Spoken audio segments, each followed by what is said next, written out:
Hello বন্ধুরা, আসসালামু আলাইকুম। স্বাগতম জানাচ্ছি আমার চ্যানেলে। তো বন্ধুরা, আজকে বাঙালি লাঞ্চ রেসিপিতে আমি মাংস রান্না করে দেখাবো চুই ঝাল এবং কচু দিয়ে।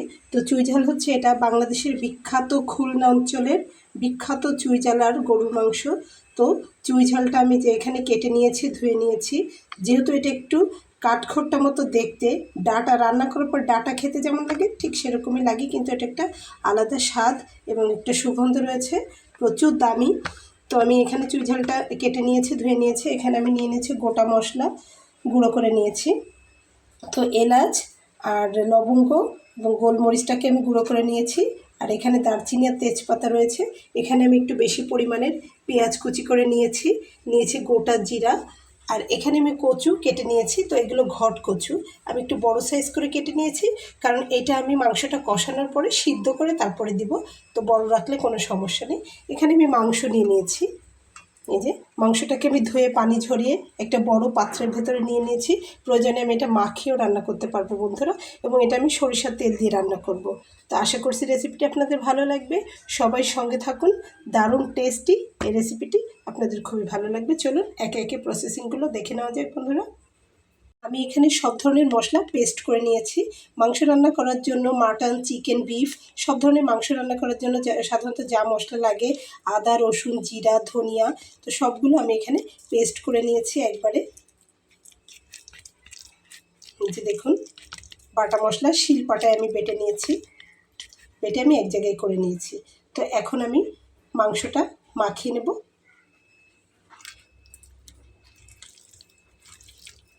তো দেখুন এই যে মাংসটা। তো এখন আমি এর ভেতরে প্রথমে দিয়ে নেব হলুদ। এখানে আমি দিয়ে নেব প্রয়োজন অনুযায়ী হলুদ। আপনার মাংসের পরিমাণটা যত, মশলা তো সেরকমই লাগবে। তা আমার প্রায় 5 কেজির কাছাকাছি আর কি মাংস আমার রয়েছে। তো এই সাইডে আমি রেখে নিয়েছি। দেখুন এগুলো নলি, এগুলো একটু সিদ্ধ করে নেব কচুটার সঙ্গে। নলি, পায়ের হাড্ডি এগুলো। তো শুধু মাংসটাকে আমি একটু মাখিয়ে নেব। দিয়ে নেব লবণ,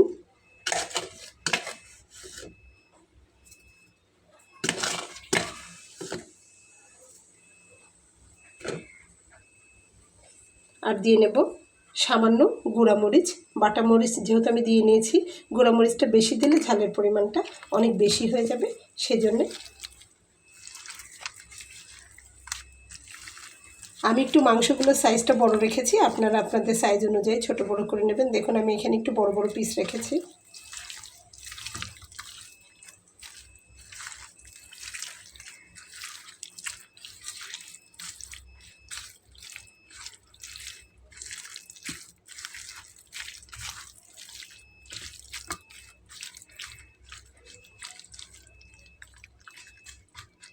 তো দেখুন আমি শুধু মাংসগুলোতে মাখিয়েছি, এবং হাড্ডি এবং তেল তেল জাতীয় যে চর্বিগুলো আছে সেগুলোতে না, জাস্ট আমি মাংসটাকে মাখিয়ে নিলাম এভাবে।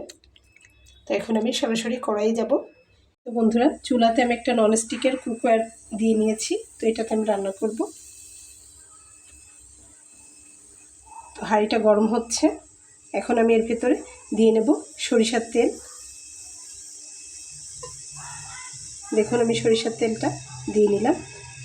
আপনারা যতটা তেল খেতে পছন্দ করেন ততটা দিবেন। আবার অনেকে চাইলে সরিষার তেল, সয়াবিন তেল মিক্সড করেও আপনারা দিয়ে নিতে পারেন। তো তারপরে আমি এর ভেতরে পেঁয়াজগুলো দিয়ে নেব।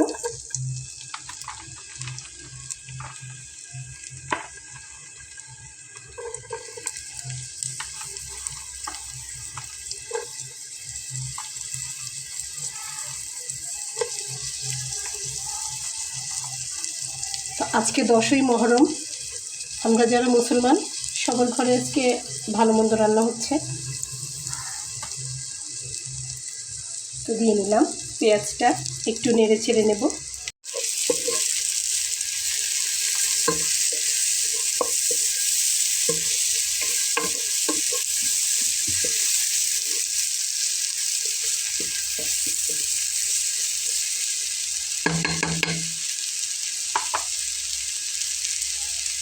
খুব বেশি ভেজে নেব না, পেঁয়াজটা আমি একটু হালকা ভেজে নেব। তো বন্ধুরা দেখুন, এটাকে আমি একটু ভালো করে নেড়ে নিলাম। পুরো কিন্তু ভেজে নেইনি। তো এখন আমি এর ভেতরে একে একে বাকি মশলাগুলো দিব। তো তার জন্য আমি প্রথমে চুই ঝালটা দিয়ে নিই, এটা যেহেতু একটু শক্ত, এটা দিয়ে নিলাম।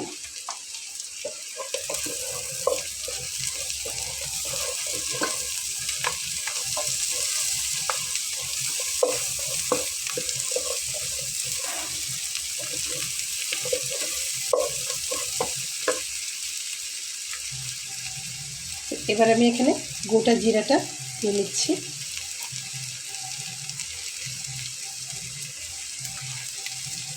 আস্ত জিরা আর কি।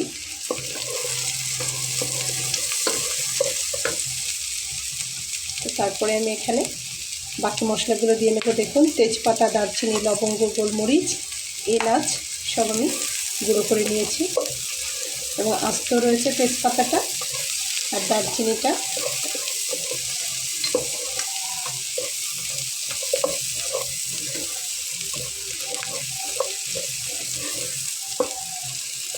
এতে একসঙ্গে নেড়ে চেড়ে সামান্য একটু পানি দিয়ে বাটা মশলাটা দিতে হবে, তা নাহলে বেশি ঘন হয়ে যাবে, লেগে যেতেও পারে।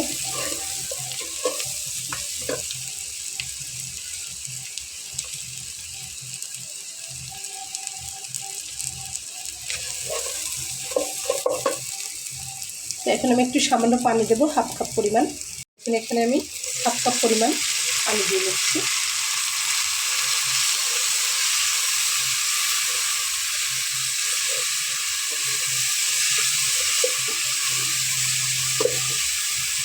এখন আমি বাটা মশলাটা দিয়ে নেব। দেখুন কত কত মশলা।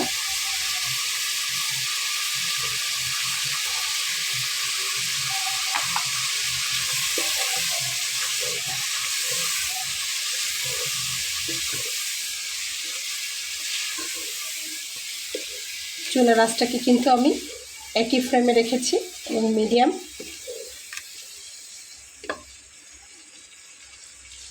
এখনও বাটিতে মশলা রয়েছে, সেটা আমি ছাড়িয়ে দিচ্ছি।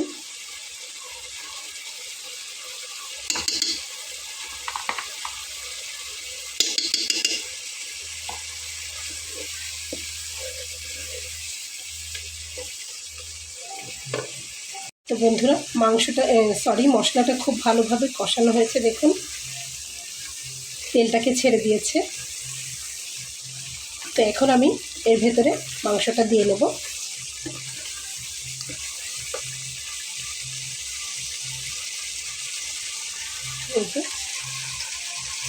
মাংসটাকে শুধু আমি লবণ, হলুদ এবং অল্প পরিমাণ লাল মরিচের গুঁড়া মাখিয়ে রেখেছিলাম।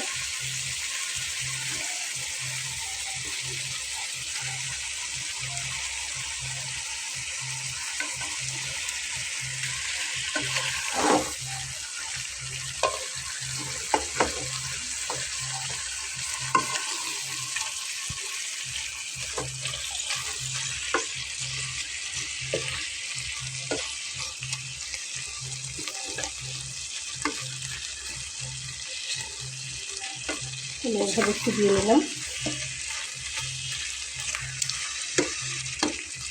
এটা জাস্ট কষা হবে এভাবে। তো দেখুন আমি এটাকে 2 মিনিট কষিয়েছি, মাংস থেকে কিন্তু একটু পানি বেরিয়ে গেছে। তো এটাকে আমি আরও কষাবো। তো এই পর্যায়ে আমি ঢেকে দিয়ে কষাবো। যে আমি এখন ঢাকনা দিয়ে ঢেকে দিলাম, এটা ঠিক এভাবে কষা হবে। তো বন্ধুরা দেখুন মাংসটা কিন্তু খুব ভালোভাবে কষিয়ে নেওয়া হয়ে গেছে, পানি ছেড়ে দিয়েছে। তো এখন আমি এর ভেতরে আগে থেকে সিদ্ধ করে নেওয়া কচুটা দিয়ে দেব। দেখুন, তো বন্ধুরা কচু এবং নলিগুলো, হাড্ডি যেগুলো, সেগুলো আমি একটা প্রেশার কুকারে করে সিদ্ধ করে নিয়েছি। তো এখন আমি এগুলোকে ওর ভেতরে দিয়ে নেব।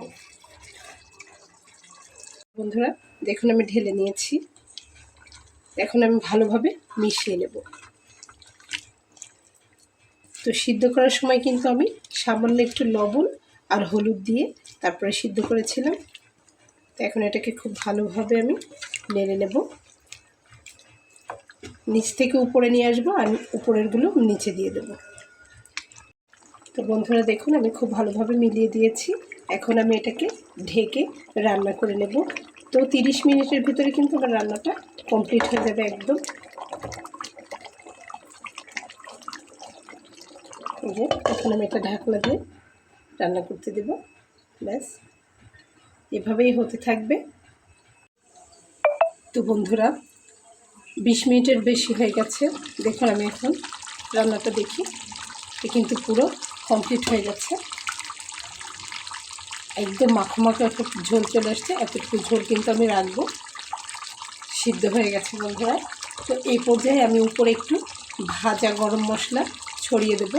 আপনারা চাইলে পেঁয়াজ বেরেস্তা করে নেওয়াও ছড়িয়ে দিতে পারেন রান্নাটা নামানোর আগে।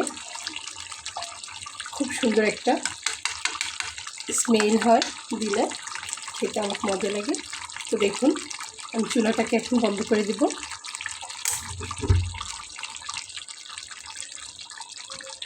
তো বন্ধুরা আশা করছি এই লাঞ্চ রেসিপিটি আপনাদের ভালো লেগেছে। তো যেহেতু এটা অনেক গরম, এখন আমি এটাকে ঢেলে পরিবেশন করতে পারবো না বন্ধুরা, তো তার জন্য আপনারা মাফ করবেন। তো ভিডিওটি যদি ভালো লেগে থাকে তো আমার ছোট্ট চ্যানেলটিকে সাবস্ক্রাইব করে সঙ্গে থেকে যাবেন বন্ধুরা। দেখা হবে পরবর্তী কোনো ভিডিও নিয়ে। সে পর্যন্ত ভালো থাকবেন। আল্লাহ হাফেজ। তো আমি এখন এটাকে এভাবে ঢেকে রেখে দেব।